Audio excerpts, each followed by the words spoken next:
माझ्या हातात सत्ता दिली ना, यातले 90% बाबा बुवा तुरुंगात जातील आणि तीच त्यांची लायकी आहे. मी तुम्हाला सांगतो, एकटा आसाराम कशाला.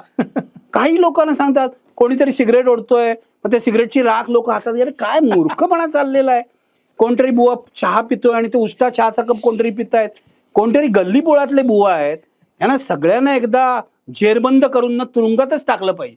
की बुवा म्हणे कमोडवर बसले आणि कमळं उगवली, हा चमत्कार झाला. अरे काय चाललंय का तुमचं.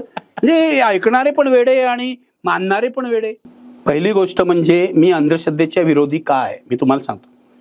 एक लोकांना असा गैरसमज आहे की निखिल वागळे हे धर्माच्या आणि श्रद्धेच्याच विरोधी. मी तसा नाही. मी स्वतः नास्तिक माणूस आहे, पण मी धर्माच्या विरोधी नाही. या देशामध्ये आपल्या घटनेने लोकांना प्रार्थना स्वातंत्र्य दिलेलं आहे, राईट टू वर्शिप. त्यामुळे ज्याला कुणाला स्वतःचा धर्म पाळायचा आहे तो धर्म पाळायचा त्याला घटनात्मक अधिकार आहे. मी असं कोणाला सांगू शकत नाही तू तुझा धर्म पाळू नकोस, कोणीच कोणाला सांगू शकत. बरोबर. पण तो धर्म स्वतःच्या घराच्या उंबरठ्या आड राहायला हवा. आणि आपल्या घटनेमध्येच, घटनेच्या मार्गदर्शक तत्वामध्ये विज्ञान निष्ठा आहे. घटनेनेच धरलाय विज्ञान निष्ठेचा आग्रह. बाबासाहेब आंबेडकरांनीच ते लिहून ठेवलेलं आहे. त्यामुळे समाजामध्ये जी अंधश्रद्धा आपल्या घरापासूनच असते ना. माझ्या घरामध्ये सुद्धा श्रद्धा होती, अंधश्रद्धा होती. माझ्या घरामध्ये एवढे देवाच्या तसबिरी होत्या, मी तुम्हाला सांगतो 10-12 तसबरी होत्या. मग ते छोटे छोटे देव असतात ना, पितळेचे, चांदीचे वगैरे. माझी लहानपणी मुंज झाली होती, हे पण तुम्हाला सांगतो. आता लोकांना आश्चर्य वाटेल. हा, कारण एक 7-8 वर्षाचं मला काय अक्कल असणार. माझी मुंज करू नका असं मी कसं सांगणार. माझ्या आजोबांनी सांगितलं, मुंज केली, जानवं घातलं, गोटा केला. माझे फोटो अजून आहेत.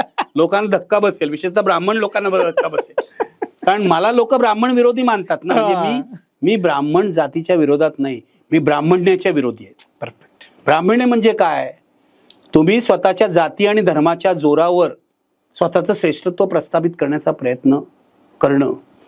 मी ब्राह्मण आहे म्हणून मी श्रेष्ठ आहे, हे चूक आहे. सर्व माणसं समान आहेत. त्यामुळे मी ब्राह्मण्याच्या विरोधी आहे. ब्राह्मण जातीमध्ये अनेक समाज सुद्धा अलग झालेले आहेत, त्यांच्या विरोधात मी असायचं कारण नाही. अगदी महात्मा फुलेंना मदत करणारी माणसं सुद्धा ब्राह्मणातली होती. म्हणजे भिडेंनी वाडा दिला महात्मा फुलेंच्या शाळेसाठी. आता ब्राह्मण म्हणतात की भिडे ब्राह्मण होते, पण हे सांगत नाहीत की त्या भिडेनं बहिष्कृत केलं होतं ना ब्राह्मणांनी. केवळ सुधारक आहे म्हणून बहिष्कृत केलं होतं. मग त्यांनी महात्मा फुलेंना मदत केली. बाबासाहेब आंबेडकरांना मदत करण्यामध्ये अनेक जे लोक होते ते त्यामध्ये दलित तर होते, त्याच्यामध्ये ब्राह्मण होते, त्याच्यामध्ये CKP होते, त्याच्यामध्ये मुस्लिम होते, अनेक लोक होते. आणि बाबासाहेब आंबेडकरांनी स्पष्टपणे सांगितलं होतं जेधे जवळकरांना की मी या माझ्या ब्राह्मण सहकार्यांना दूर करणार नाही, कारण ते मला महत्वाचे आहेत, ते माझा विचार मानतायत. त्या मुद्दा असा आहे की ब्राह्मण विरोधी मी नाही, मी श्रद्धा विरोधी नाही, मी अंधश्रद्धा विरोधी आहे. आता अंधश्रद्धा विरोधी का आहे याचं साधं कारण आहे की अंधश्रद्धेमुळे समाजाचा नाश होतो. आज जे बुवा बाबा तुम्ही बघितलं, कोण बाबा काय धंदे करतात. तो आसाराम गेला जेलमध्ये, तो आणखीन एक राम रहीम जेलमध्ये होता, तो कधीही पॅरोलर सुटतो. काय कशासाठी त्यांच्यावर आपण विश्वास ठेवतो मला कळत नाही. आपल्याला मेंदू दिलाय ना, मेंदू दिलाय ना. कोणी धर्मानी सांगितलं. हे जे धर्मग्रंथ आहेत ते देवानी वगैरे तयार केलेले नाहीत, हे तर लॉजिकली समजायला पाहिजे. हे माणसाने तयार केलेलं आहे. आणि सगळ्यात वाईट गोष्ट म्हणजे बहुसंख्य धर्मग्रंथ हे पुरुषांनीच तयार केलेले आहेत. त्यामुळे बायकांवर ते कायम अन्याय करतात, हे लक्षात ठेव.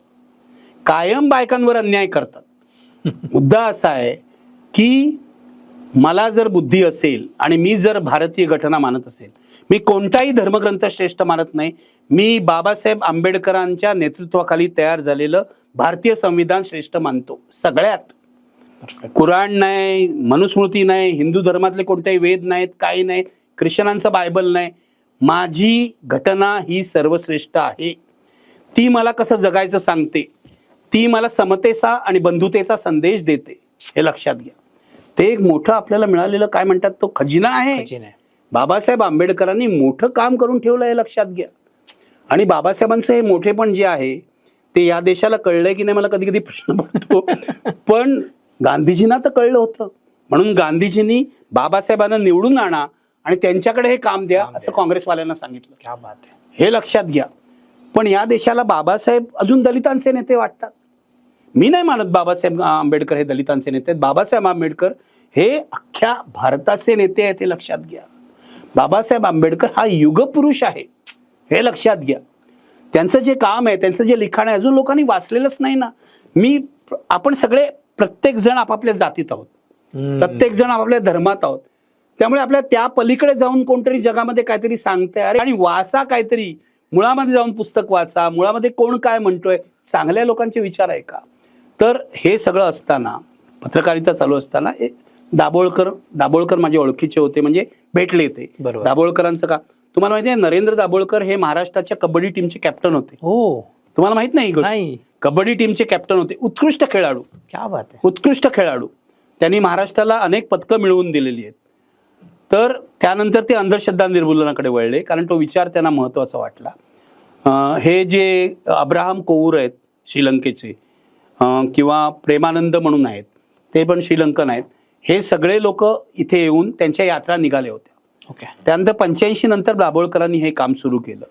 मला असं वाटलं की ह्या कामाला पत्रकारांनी साथ दिली पाहिजे, कारण हे समाजाच्या उत्थानाचं काम आहे.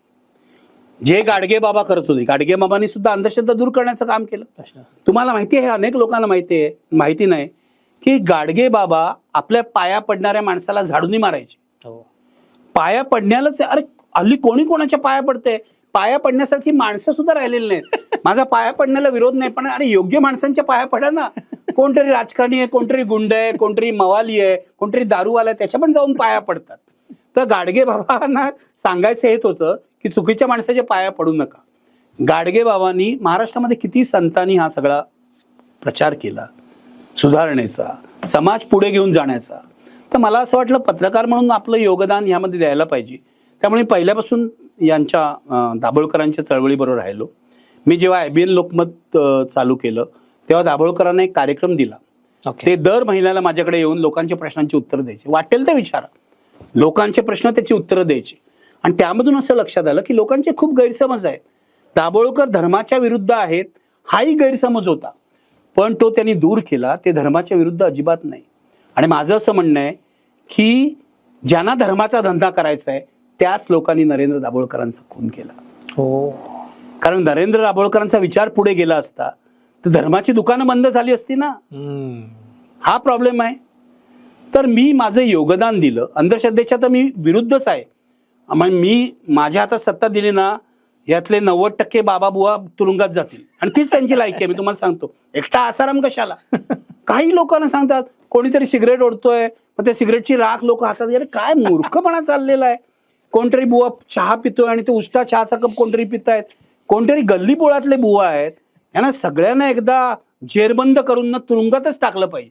आणि आता आपल्याकडे कायदा आहे, जादूटोणा विरोधी कायदा आहे, आणि त्या कायद्यानुसार केवळ हिंदू धर्मातल्या बुवांवर नव्हे तर मुस्लिम धर्मातल्या, ख्रिश्चन धर्मातल्या बुवांवर सुद्धा कारवाई झाली पाहिजे. केवळ हिंदू धर्मात अंधश्रद्धा नाही, सर्व धर्मात आहे. सर्व धर्मात गाढव लोक आहेत. गाढवाचा कशाला अपमान करा, आपण गाढव नाही म्हणायला पाहिजे. पण विचार न करणारी माणसं आहेत. मुद्दा आहे की विचार न करणारी सर्व धर्मात माणसं आहेत. तेव्हा श्रद्धा बाळगा. माणसाला आंबेडकरांनी म्हटलं होतं बौद्ध धर्म स्वीकारताना की माणसाला, दुबळ्या माणसाला ना आधार लागतो. मला देवाचा आधार लागत नाही, कारण मला विचारांचा आधार आहे. मी डॉक्टर बाबासाहेब आंबेडकरांचा मार्ग माझा मानतो, त्यामुळे त्या विचाराचा मला आधार आहे. मी बुद्धाचं तत्वज्ञान वाचलेलं आहे. बुद्ध स्वतःला देव म्हणत नाही, हे लक्षात घ्या. परफेक्ट. त्यामुळे मला असं वाटतं की विचार करायला पाहिजे, आणि हे पत्रकारितेचं काम आहे. समाजामध्ये अंधश्रद्धेचं निर्मूलन करणं हे सुद्धा दारिद्र्य निर्मूलनाला हातभार लावणं जसं पिढीचं काम आहे, तसं अंधश्रद्धा निर्मूलनाला हातभार लावणं हे सुद्धा पत्रकारांचं काम आहे. त्यानुसार मी केलं. आणि दाभोळकरांचा खून झाला, नंतर पानसरेंचा खून झाला, गौरी लंकेशचा खून झाला. त्यानंतर एक दिवस माझ्या घरी मुंबई पोलीस आले. तर म्हटलं झालं काय, माझ्या घरी कशाला पोलीस, म्हणजे धमक्या वगैरे आधी मला येत होत्या खूप सनातन संस्थेकडून. ते माझ्यावर चिडलेले होते. दाभोळकरांना कार्यक्रम दिला, मग मी माझ्या आमने सामने कार्यक्रमातून त्यांना खूप प्रश्न विचारायचो. तर त्यांचे वकील यायचे आणि उत्तरं द्यायचे माझ्याशी, पुनाळेकर म्हणून. तर ते पुनाळेकरच आरोपी ठरले, आणि ते नंतर एकदा काही दिवस जेलमध्येही गेले. तर असो, तर माझं काय म्हणणं आहे, सनातन संस्था वगैरे या सगळ्या जे कोणी असतील, नावं महत्त्वाची नाही, या लोकांना तुम्हाला धर्माचा प्रचार करायचा आहे ना, तुम्ही कोणाकडूनही पैसे न घेता करा की. तुम्ही कशाला लोकांकडून पैसे उकळता आणि बुवाबाजी करता. मग कोणी बुवा बसतो म्हणजे मी एक कथा ऐकलेली आहे की बुवा म्हणे कमोडवर बसले आणि कमळं उगवली. हा चमत्कार झाला. अरे काय चाललंय का तुमचं, म्हणजे ऐकणारे पण वेडे आणि मानणारे पण वेडे. हा गाडगे बाबांचा महाराष्ट्र आहे बाबा. अरे यार, हा गाडगे बाबांचा महाराष्ट्र आहे. तुम्हाला काय इतक्या वर्षापूर्वी त्या गाडगे बाबांनी, हा प्रबोधनकारांचा महाराष्ट्र आहे. प्रबोधनकारांच्या तत्वज्ञानावर माझा विश्वास आहे. शिवसेनेशी माझे मतभेद असतील, पूर्वी होते, आता काय फारसे राहिले नाही. पण प्रबोधनकार ज्यांनी इतक्या प्रखरपणे देवळांची सुद्धा तमा बाळगली नाही आणि अंधश्रद्धेची ही काय म्हणतात ते, अंधश्रद्धा इथे जर अंधश्रद्धेचा प्रचार इथे होत असेल तर देवळांचीही गय करू नका असं प्रबोधनकारांनी लिहिलं. असे प्रबोधनकार, हा आपली परंपरा काय महाराष्ट्राने ओळखलं पाहिजे ना. मला वाटतं महाराष्ट्र आपली परंपरा, आपण फक्त नावं घेतो, शिवाजी महाराज, शाहू महाराज, महात्मा फुले आंबेडकर, त्यांचा विचार काय समजून घ्या ना. मला नव्या पिढीला सांगायचं आहे, जगामध्ये इतका थोर विचार कुठचा नाही, इतका थोर विचार महाराष्ट्राने दिलेला आहे. शिवाजी महाराजांनी राज्य कसं करावं हे सांगितलं. बाबासाहेबांनी समता आणि सत्ता याचं काय समीकरण असतं हे सांगितलं. महात्मा फुले तर महान क्रांतिकारक होते. समजून घ्या यार. तुम्ही समजूनच घेत नाही. आमचे पत्रकारच त्यांनाच माहीत नसतं.